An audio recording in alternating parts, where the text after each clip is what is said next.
town to reduce rush hour.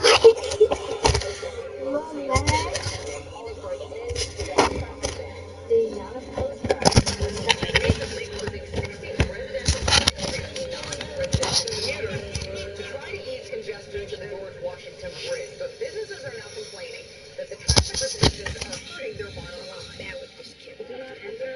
It just sounds so, I'm not even, it's disgusting. And for businesses, it's not like Leonia is supporting Leonia. It's the surrounding towns that are supporting the small businesses here. Leonia officials say revisions will be made to the community plan in the coming weeks to ensure the town remains business-friendly. Meanwhile, there's lots of excitement surrounding the countdown to Newark's first Fashion Week. Today, Mayor Russ Baraka recognized Newark native and iconic fashion designer Stephen Burrows. He was presented with the key to the city and honored for his more than 4 decades of highly acclaimed work. Burrows was the first African-American fashion designer to gain international stature. Newark's first Fashion Week is set for late. You smell black. So glad to see it coming to Newark. Love that. 59 degrees out there on this February 15th. Holy cow. Exactly. No, it's so great out there. It's going to be nice for about 4 hours. Well, I was going to say, because I heard you like put snow again. Right, not tonight, though. I don't want to get nervous about that. It's rain tonight. Yes, we have a quick hit of snow. But you can actually sleep through it if you like. If you go to bed really early on Saturday night and then you wake up normal time on Sunday, you can totally miss it. Look out the window, you'll see it. Outside we go right now. We have what is a beautiful afternoon and evening. Save the best for last today. Sunshine, and we have sunset at about 5:31, so you get to enjoy that for a little less than an hour. And the next few hours are just going to be really, really pleasant before that rain moves in. 59 degrees. I'm sure by the time we get to a 5 o'clock observation in the park, it'll be about 60.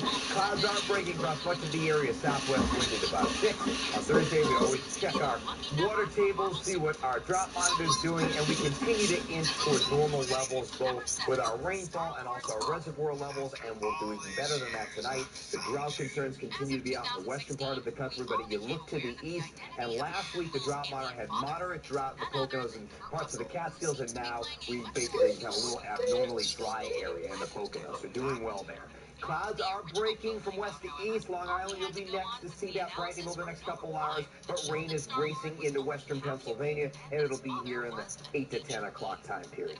Notice the futurecast here again. Just a few hours to enjoy before the umbrellas are needed. There comes the rain, and there will be some heavier downpours during the overnight. This is going to last a little longer than last night's rain event, where we have rain even tomorrow morning, although it's still mild. And I think showers will actually be really stubborn to leave parts of central and southern New Jersey and maybe the South Shore of Suffolk County. They could linger into the afternoon. At the same time, we're clearing and getting colder in the far northern suburbs.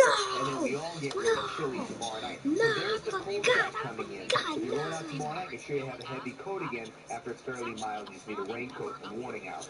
By Saturday morning, temperatures in the 20s, some wind chills in the upper teens. We get above freezing during the day fairly, with high clouds increasing later in the day. The daylight hours look dry, but this storm will loosen during the early evening hours, and the snow will be heading pretty quickly. The big wild card in this, do we have the mixing along the coast? Do we stay heavy snow? We get several inches where it snows heavily, and that's more likely northwest of New York City, but there's certainly going to be a battle zone here that may be right across New York City. It is a fast mover. This is long gone by probably sunrise on Sunday. I mean, the last flakes may be around 4 or 5 in the morning. So we're looking at a slushy few inches in New York City. We could do a lot of this storm at about 33 degrees in New York City. So it may have a tough time sticking at first, but it comes down heavy enough. It still will. 1 to 3 inches Long Island, central New Jersey, less over southern Ocean County, but a widespread 3 to 6 inches off to the north and west. So it's an AccuWeather alert for a 6 to 8 hour snow on Saturday night and early Sunday morning. We're already starting to recover and melt by Sunday afternoon, 45. 48 on Monday, couple of late day showers, but check this out, Dave and Liz. Mid and upper 60s as we go into next week. There's going to be a 70 across the area on Wednesday. So there'll be no snow. There'll be no evidence of what happened down here. Okay. Well, that's probably nice. No, she went with my grandma. Oh, she was. Much of what is trending Yeah. on this Thursday, February 15th, involves reaction to the school massacre. I don't think so. Florida. The Daily News' headline is causing lots of buzz, but the words "This is us" placed over the barrel of a gun, along with the post that reads, "The thing we once called unthinkable has happened nearly 300 times in Sandy Hook." Student reporter David Hogg interviewed his fellow classmates at Stoneman Douglas High School while They were hiding from the killer. One student telling Haas, I wanted to be a junior NRA member. Now I can't even fathom the idea of a gun in my house. That post is just going viral. And people around the world are using social media to send their condolences to the victims and their families. U.S. figure skaters Alexa and Chris Needham dedicated their routine to the victims. Alexa tweeting, may the hearts of those who are mourning the loss of victims in the shooting today be lifted. You are on my mind, on my heart. God bless you all. They saw the total number of who died right before they went to court last night. It's unbelievable. Yep. Finally, a GoFundMe page for Parkland shooting victims has raised close to $400,000 in one day. Here's a live picture of it. Donations raised here will be used to provide relief and financial support to the victims and families of this horrific shooting. 100% of the funds they say collected after payment processing charges. Yeah.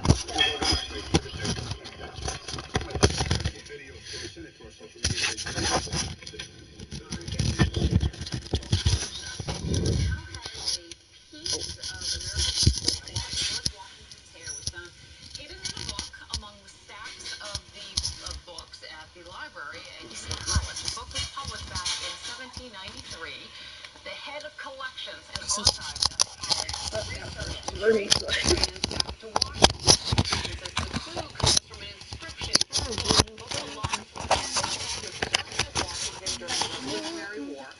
And at the time when it was not uncommon to give away a lock of hair when someone died. The historic hair will now go on display at the college. And ringing in the new year in China's capital. The Lunar New Year officially begins Friday with a special bell ringing ceremony. This is the year of the dog in the Chinese zodiac calendar. People born this year are said to be loyal, honest, and friendly, but have a tendency to be a wee bit stubborn. Still to come, when a bomb went off in a New York City subway tunnel, they had to act fast. And today, the officers who helped bring the alleged terrorists to custody were honored for their bravery that day. ABC7 live lottery drawing. Wait for the numbers cube during Eyewitness Music Noon and Wheel of Fortune at 7:30. Plus, all week around Eyewitness News at 11. Don't ever leave me open like that. New York Lotto. I would do a junction. Here's one for you, sleepyhead. My Queen Power Bomb adjustable bed base bags and the Bobapedic 9-Gel Queen mattress, only $9.99. So, raise your head and feet with a touch or a tap, and feel free to tap like crazy, because you can even charge your phone. Now, Bob, it's just discount furniture. How do you show up? Do you just bring it? Or do you bring it all? Okay, we're gonna go. Third row, like a pro. Current eligible lessees can get this low-mileage lease on this 2018 GMC Acadia SLE1 for $259 per month for 36 months. Visit TriStateGMC.com. The lights are brighter, the stars are bigger on Broadway, which is simply New York. Discover hidden places, weird facts, and true stories about the Big Apple's Great White Way. Go to abc7ny.com and click on Simply New York, presented by Beautiful, the Carole King musical. No.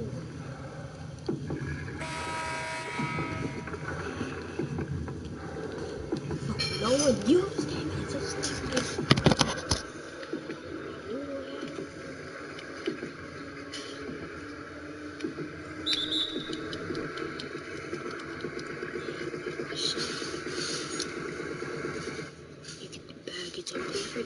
Play MGM Casino app. Download today and get $25 on the house. The show's popping. The Yankees acquired Giancarlo Stanton. How are you pitching to this lineup? This is Murderers Row 2018. The Michael K. Show. Weekdays 3 to 7 on 98.7 ESPN. At Bob's Discount Furniture, we don't believe in gimmicks and so-called sales. President's Day is just like any other day for great values. Oh, my. Let me just... Without Bob, it's just discount furniture. Let me explain myself. Well, when a pipe bomb exploded in a It's a subway whole tunnel little near place. Port It's Authority getting last curious. December, commuters panicked, but the police officers nearby had to remain calm and quickly subdue the bomber. Well, today, those officers were honored for their bravery. Eyewitness News reporter Darla Miles has their story. What's We up? really didn't know what we had. There were a lot of scenarios going on through my head. It was the worst case scenario.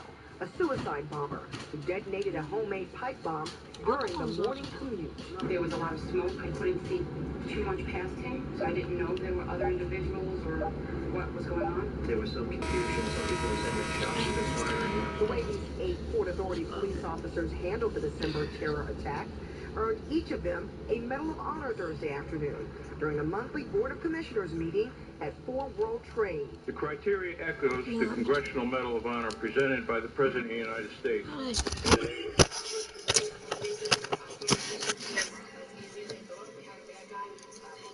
that was the approach to subduing 27-year-old Akayed Ullah. The Bangladeshi immigrant now faces 5 federal terrorism counts for setting off a low-level explosive device under a Port Authority bus terminal passageway. He wasn't following any normal commands. He was becoming more agitated. That's what prompted us to do what we did. Hearing that he wasn't going to detonate something else with that cell phone. We're taught that the hands of the man's part, so I just wanted to control that and make sure that he wasn't going to go for a weapon or try and grab me or grab one of my officers. The officers praised for how they contained Ullah and are the first Port Authority officers to receive this distinguished award since 2011. It just seems like the dream team was together that day and we were able to achieve our goals. In Lower Manhattan, Donna Miles, Channel 7, Eyewitness News. Thank you to them. And there's still much more news ahead. Eyewitness News at 5 begins right now. Now, New York's #1 news. Channel 7. We're literally on a winning streak today. In a consensus of the Florida school shooting victims, athletes and scholars, a football coach, a geography teacher, an athletic director, all gunned down without warning in the deadly school shooting massacres in Sandy Hook. Today, we learned about the victims and their heroic action. You know what? This is the alleged shooter, Nicholas Cruz, stood in chains in court today as more evidence emerges showing he was a ticking time bomb waiting to explode. I think everyone in the school had it back of their mind. If anyone was supposed to do it, it was most likely going to be him. And good evening at 5 o'clock. I'm Diana Williams. I'm David Navarro in for Sade. With every new detail we learn about this tragedy, there are mounting new questions. Late this afternoon, the suspected gunman, 19-year-old Nicholas Cruz, appeared in a Florida courtroom. He faces 17 counts of premeditated murder. He was held without bond, and Cruz's lawyer afterwards said that he's a broken person and feels sad and remorseful. All this as we learn disturbing new details about Cruz's past. The Anti-Defamation League now claiming Cruz had ties to a white supremacist group. We're also learning more about the victims. 17 people killed, 15 others hurt. Any minute now, we're expecting police to hold a news conference where they may provide an exact timeline of events. Our coverage begins, though, right now with Eyewitness News reporter Josh Einiger. He's live for us down in Parkland, Florida tonight, where a large vigil is going to be held in about an hour from now, right, Josh? Well, first of all, as we wait for that news conference, we do have some more information courtesy of a court document that apparently Nicholas Cruz has confessed to authorities to the entire massacre, telling them he took an Uber to the school yesterday, packed that weapon and extra magazines in a duffel bag and a backpack, and then when he was done, to blend in with the crowd. More on that as we get it, but I want to show you what's happening now. This is a very large amphitheater, part of a Broward County public park, which is, in about an hour, going to be the scene of a dramatic vigil for members of this school community. But they've been here for hours already, struggling to process what they've been through. At 2:35 on the dot, the silence in this public park was even more deafening than yesterday's gunfire. Come on! It was 2:35 yesterday that life, as anyone here knew it, changed. 2:35 yesterday that Liam Kearney lost his best friend Gina. We sat together in Spanish class and now she's gonna be an empty desk. She's gonna be an empty desk now. She's not gonna be here anymore. Are you Nicholas Jacob Cruz? Yes, ma'am. Today, the teenager behind the carnage appeared in court for the first time, charged with 17 counts of premeditated murder, one for every single victim. We will interview every single student or every person in that school that possibly knew something or might not know they know something. Gunmen who had been expelled from this school last year walked in just before dismissal, and the doors weren't locked. He set off smoke bombs and pulled the fire alarm. And when students emerged from their classrooms, he opened fire. Authorities say he legally purchased the AR-15, despite what investigators call escalating signs of mental illness. The president today promised action when it comes to securing America's schools. I have heard your prayers. Come on, Kyrie. And seen your tears. I will heal you. Healing. It's something no one here can even envision. I can't believe I'm here right now. And why did I get out and she didn't? And why did this happen? Like, we could have done so much to stop this. I'm here, honoring my friend. And I'm so sorry that she didn't get out. I miss her so much. Oh, bro, winning streak, sorry. Rebound.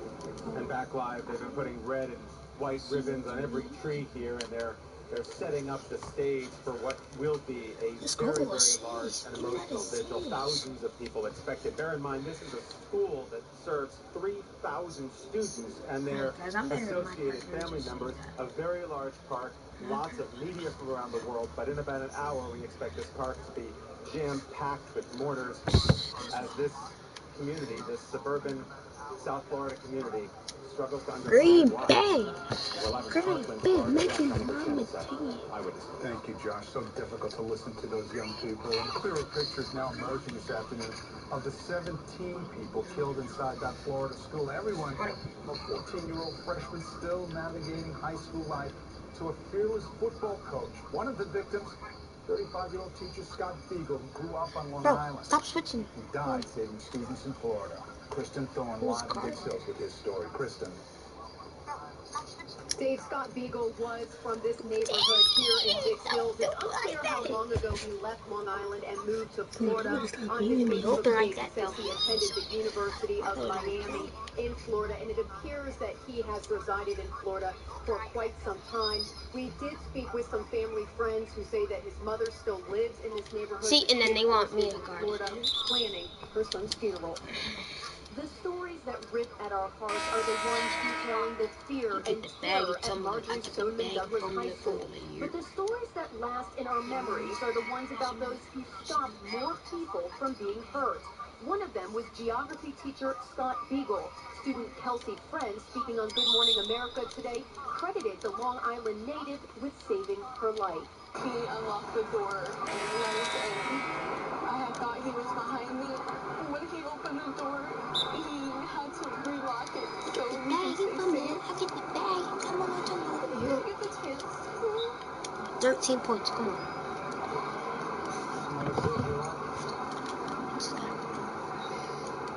Beagle was a camp counselor at Camp Starlight in Pennsylvania. The camp's Facebook page today featured a picture of Beagle with a prayer. Kelsey says Beagle will forever be her hero. And the door was still open, and the shooter probably didn't know we were in there because Mr. Beagle had us laying on the floor. Bogger, once again. Can I get more for lunch? Coming up on Eyewitness News at 6, you'll hear from another student who says that Beagle saved her life. For now, we're live in Dix Hills. I'm Kristen Thorne, Channel 7 Eyewitness News. Thank you, Kristen. Well, Scott Beagle wasn't the only administrator who literally gave his life for the students. Aaron Price was the assistant football coach who also worked as a security guard at the school. When the gunshot rang out, Coach Price used his body to shield students from the shooter. Very selfless. Made sure that everybody else's needs were met before his own. Finally. He was a hard worker. He worked after school on the weekends, mowing lawns. Bro, they just making us get some points, but he gonna miss that. To shield other, I believe it was 3 females that were in the line of fire. He used his body to shield them. Bro, you know what's funny? They make it when they type, but what happens to me? And the other faculty member who was killed, athletic director Chris Hickson. He was shot inside the school but wound up dying in the hospital. 2 years ago, he was named athletic director of the year.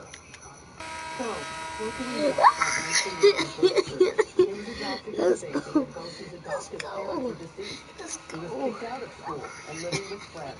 and he was angry with little to lose. Free Our news shirts. reporter Jim Popper here with more on his troubled past and what could have been done to prevent him from getting a gun. Diana, so many warning signs, and it's not that these signs were missed. It's that school administrators, police, neighbors, some of them, many of them, knew that Nicholas Cruz had violent tendencies, but by law, there was little they could do. The 19-year-old seen here minutes after his capture had a widely known reputation at his former high school as scary, troubled, obsessed with guns. He was always violent, aggressive. Plenty of warning signs long before he went on his killing rampage. Bullets in a backpack that got him expelled. A threat to, quote, shoot up a school. Those who knew Nicholas Cruz say he fell deeper into darkness after his adopted mother suddenly died from flu-related illness last November. I think everyone school had a good run in there. Was supposed to do it. Yeah, how much money did I get? The anger, the threats, the guns reported to law enforcement, but with his firearms legally purchased and no crimes committed, there was little they could do. If he legally owned a gun, we couldn't do anything about arresting him for having the gun. Had Florida had an extreme risk protection order law, police may have been able to remove his guns based on his recent threatening behavior. This type of extreme risk protection order allows you to collect evidence and go to court before something awful happens. Connecticut and California already have the law. New York State does not. But just last month, an extreme risk protection order bill was introduced in Albany.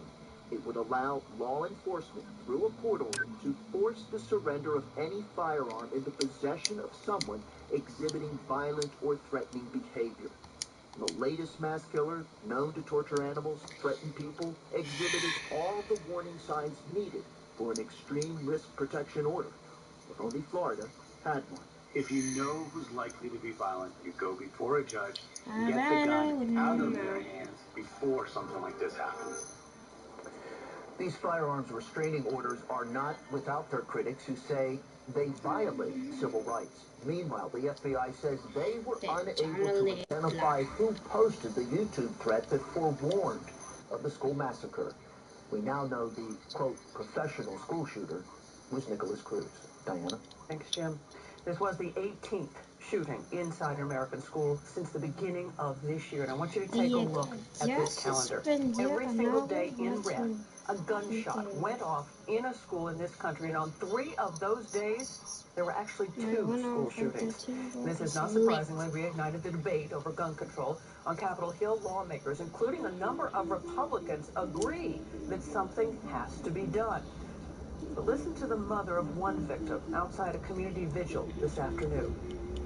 How do we allow a gunman to come into our children's school? How do they get through security? What security is there? There's no metal detectors. The gunman, a crazy person, just walks right into the school, knocks down the window of my child's door, and starts shooting her. What is that?